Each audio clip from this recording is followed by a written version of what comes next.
El proyecto 753 vincula tres problemas y tres temas que son fundamentales. Uno es los intereses y las necesidades de la clase trabajadora. El segundo es los derechos constitucionales, los derechos que reconoce la Constitución de Puerto Rico.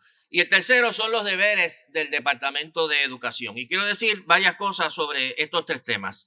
Lo primero que nada es recordar que la gran mayoría de las personas en nuestra sociedad en Puerto Rico, en los Estados Unidos, son asalariados y asalariadas, son trabajadores y trabajadoras. No somos, porque me incluyo, no somos dueños de grandes extensiones de terreno, no somos dueños de fábricas, no somos dueños de talleres, no somos dueños de grandes comercios, no somos dueños de bancos, no somos dueños de grandes medios de comunicación o de medios de transportación. Somos personas desposeídas que vivimos vendiéndonos por un salario a esa minoría que es dueña de todas esas fuentes de riqueza. Usted puede que le guste o no le guste esa estructura de nuestra sociedad, pero esa es la estructura de nuestra sociedad, que la gran mayoría de nosotros somos asalariados y asalariadas.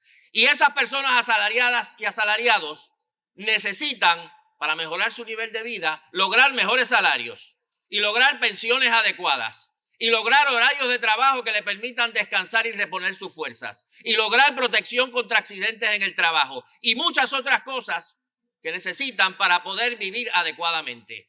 Y cualquier trabajador o trabajadora que vaya a luchar por un mejor salario o que vaya a luchar por un horario adecuado o vaya a luchar por un seguro médico adecuado, sabe perfectamente y aprende muy rápidamente que si va solo, que si va individualmente, tiene muy pocas posibilidades de prevalecer.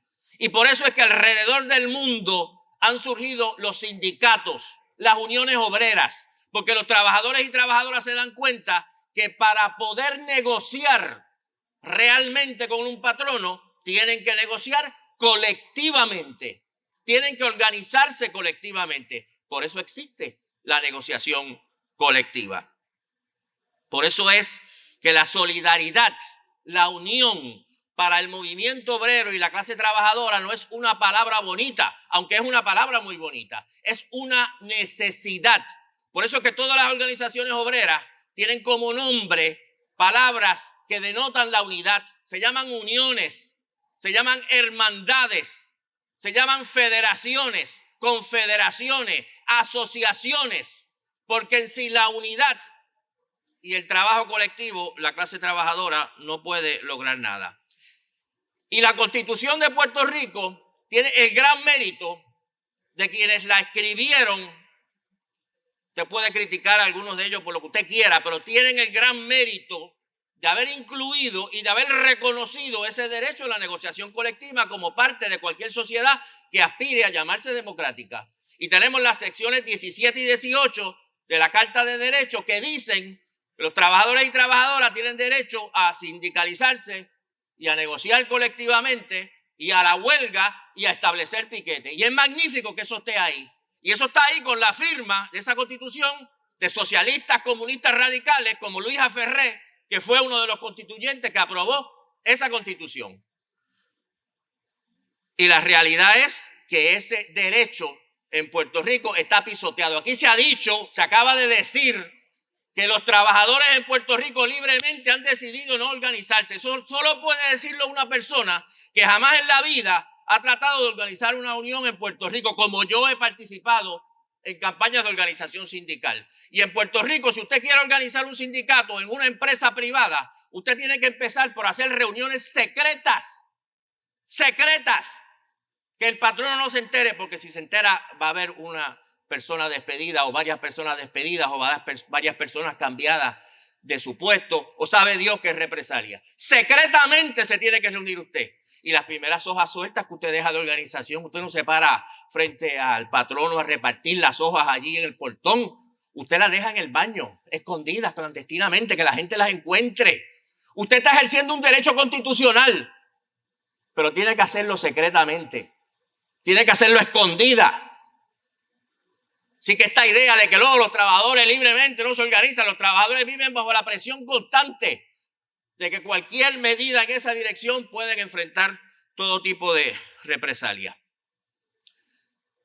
Y el Departamento de Educación se supone que eduque no solamente a la gente en las diferentes materias, en matemáticas, en español, en inglés, se supone que produzca ciudadanos y ciudadanas que puedan ejercer sus derechos y que conozcan sus derechos.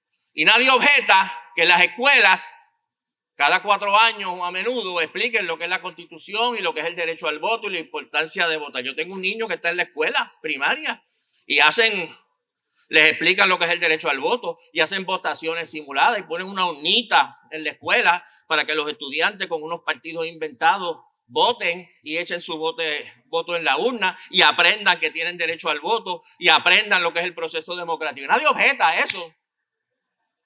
Y nosotros lo que estamos diciendo es que de la misma manera que se le explica a nuestros jóvenes lo que es el derecho al voto, lo que es la libertad de expresión y que son todas las cosas que están en la Constitución, se le explique también que tienen el derecho a organizarse sindicalmente y que tienen el derecho a la negociación colectiva y que tienen el derecho a la huelga y que se les explique qué es eso.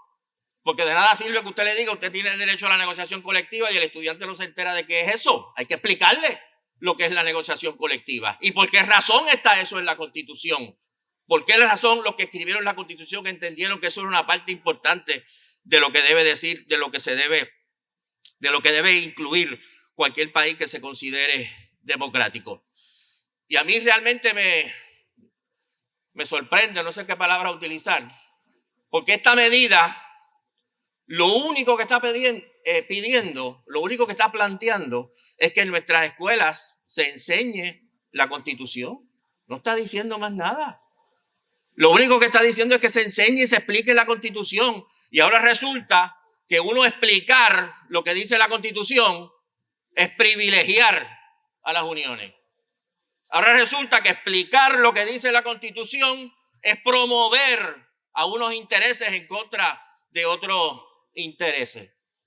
Ahora resulta que explicar lo que dice la Constitución es promover la agenda de Victoria Ciudadana. Parece que los constituyentes que escribieron la Constitución de Puerto Rico eran de Victoria Ciudadana, incluyeron eso ahí para impulsar la agenda de Victoria Ciudadana y ahora resulta que usted plantear que se explique la Constitución en la escuela es la agenda de Victoria Ciudadana. Señores, estamos pidiendo que se escriba la Constitución, que se explique la Constitución. Y allí no había nadie, allí había gente del Partido Popular, había gente del Partido Republicano y había gente del viejo Partido Socialista. Eso fue lo que escribió la Constitución, no fue Victoria Ciudadana, ni fue el Partido del Pueblo Trabajador tampoco. Así que yo no entiendo cómo es que se pretende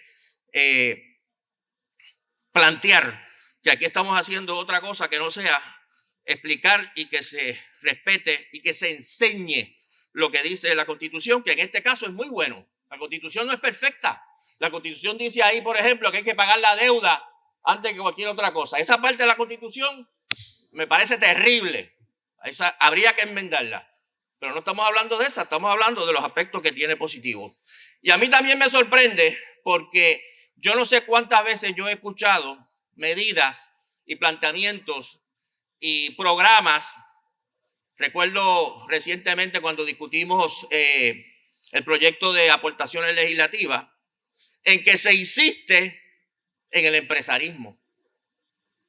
Cursos de empresarismo, cursos para que nuestros jóvenes sepan cómo establecer una empresa, programas para desarrollar el empresarismo. En aquel proyecto de aportaciones se le daba $35,000, creo que era, al Centro Unido de Tallistas para promover las concepciones del empresarismo.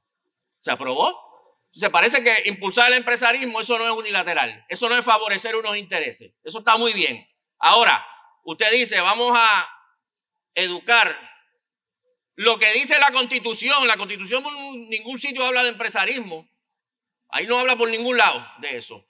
Pero cuando uno dice, vamos a hablar de lo que dice la Constitución para defender los derechos de trabajadores y trabajadoras, a eso ya es la agenda de Victoria Ciudadana, eso es la agenda de los izquierdosos y nosotros no lo podemos hacer.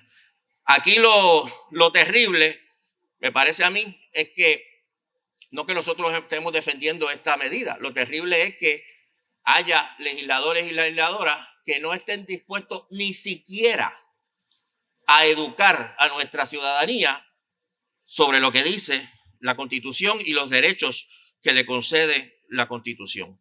Así que yo insisto, la única manera, la única razón por la cual yo creo que una persona podría oponerse a esta medida es porque piensa que es bueno que haya una parte de la Constitución que no se conozca, que desaparezca, que se convierta en letra muerta, porque esa parte de la Constitución no les gusta. Nosotros insistimos todo lo contrario. Nos parece que este es un aspecto de la Constitución que es importante porque corresponde a la experiencia de la clase trabajadora. Y insisto que esto es otro de los muchos temas que no son cuestión de estatus. El movimiento en Estados Unidos existe la clase trabajadora y en Estados Unidos existe el movimiento sindical. Y en Estados Unidos los trabajadores han dado luchas extraordinarias. De hecho, la fecha que celebramos mundialmente como la fecha en que conmemoramos la lucha de los obreros es el 1 de mayo, que nació en Estados Unidos, que se conmemora los sucesos en Chicago en 1886. Y los que murieron allí se les reconoce como los mártires de Chicago. Así que no es cuestión de estadistas, independentistas, autonomistas o asociacionistas.